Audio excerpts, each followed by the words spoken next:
What's going on, everyone? Welcome back to my channel. My name is Antonia and I hope you enjoyed today's video. Alright, so today we're going to be touching on a topic that I feel is very common nowadays. I think a lot of people have that opinion, and there are a lot of people that are on the fence and that ask themselves the question, is the Bible sexist? Now, a lot of people say that in the Bible the woman is being degraded and portrayed as if she's worth less than the man. Now, I think why a lot of people say that is because of the verse, a man should love his wife as himself, and the wife should submit to her husband.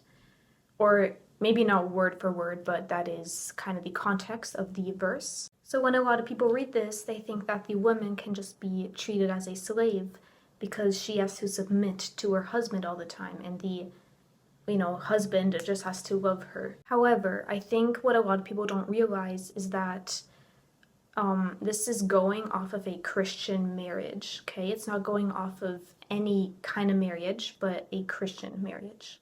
Now, obviously, it should be like that in every marriage, but it's not. However, the Bible is going off of Christian standards, so a husband should love his wife and the wife should submit to her husband is going off of Christian standards.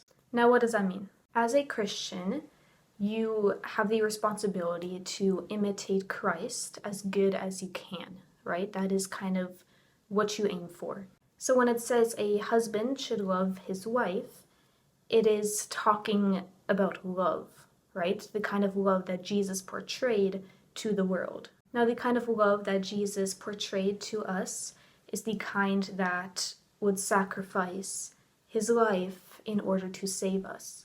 So Jesus died for us out of love. He got tortured, he got crucified, and that all out of love so that we can be saved. He did it to protect us from hell, which is where we were heading, but thanks to him, we now have the chance to, receive salvation and go to heaven and be with him for all eternity. Jesus, out of love, leaves the 99 and goes for the one every single time to, bring it back. And that is the kind of love that the husband should portray or try to imitate to his wife. So when it states that the husband should love his wife, it means that he should be willing to sacrifice anything, really, to protect his wife and his family. Just like Jesus sacrificed his life, he should be willing to do the same if necessary, of course.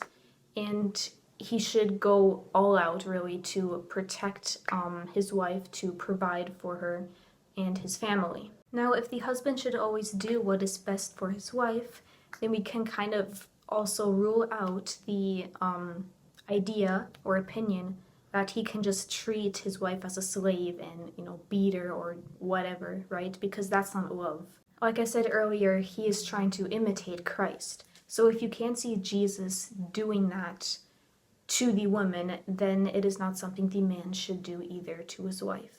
And now hopefully we can all see that Jesus would never, beat a woman. He would never treat her as a slave or as something worthless. So we know that the husband is not allowed to, in a Christian standard set marriage, to treat his wife that way, but to respect her, to love her, and to just provide and protect her. Now, the next part, the woman should submit to her husband. It is also not a degrading verse, but more that the wife should be there for her husband, which is something that really we all do.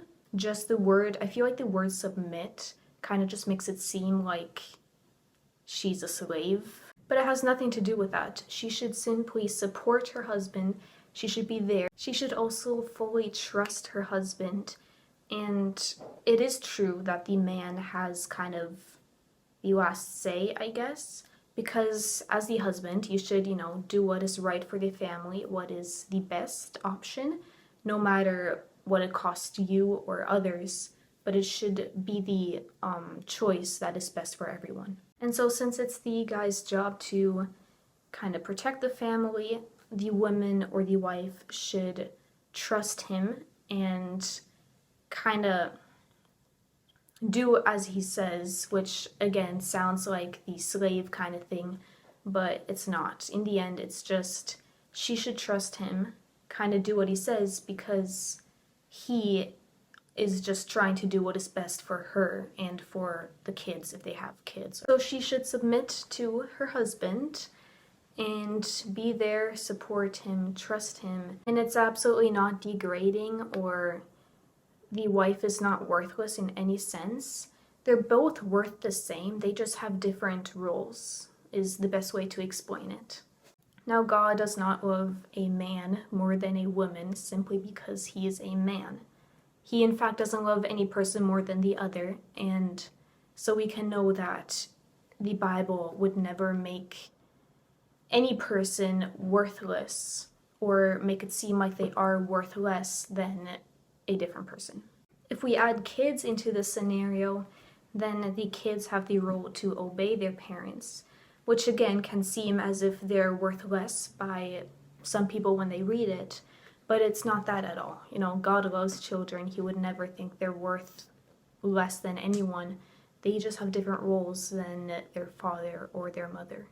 What I want to add to this topic is that I think the Bible seems sexist to many people because the world changed a lot since then. The opinions, ideologies, or whatever have changed drastically, so it's really hard to compare them to. Nowadays, if you watch a movie where there's, the wife who stays at home with the kids, preparing dinner and looking after the children while the husband is off at work, then many would call that sexist as well, even though it's not. They're both acting out on their roles, right? Like the husband is providing for their family and the wife is supporting, and she is caring for the family, I guess is the right word to say. She's caring for the kids and the husband is providing and protecting for them. Now, that doesn't mean that there's anything wrong with a woman going to work. That is not what I'm trying to say.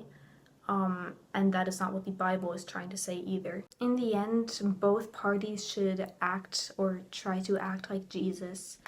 And so there shouldn't be any sexism or degrading of the other, because that is not what God would ever do. And so the Bible is not sexist. It's not degrading women, and it is not making us seem like we are worth less. It's just stating that there are different roles. We have to be aware that a man and a woman are not the same. They are two different beings, I guess, and they have different roles. And when they are married, the husband simply has the role to love their wife as themselves, which again goes back to the love of Jesus. He should be willing to sacrifice anything to protect her, to provide for her, while the woman should support her husband and be there for him, care for him, and the family. Many would say that's just a traditional marriage, and it is traditional, I guess, but that doesn't mean it's sexist. And so for all you women out there, you are not worth less than the man. They are just simply different roles, and you should never be degraded by your husband, by anyone, really. And you should know that God does not love your husband more than you, because that is not true. I hope you guys know what I'm trying to say and that the point I was trying to bring across actually went across. If I missed out on something or you guys still have any questions, you can DM me under Instagram or comment them down below. I will read them and most likely also reply, so don't hesitate to do that. If you like this video or if you want to support me, then please hit the subscribe button. It helps me so much, and I thank you guys so much for watching. Have a blessed day, and I love you. See you next time.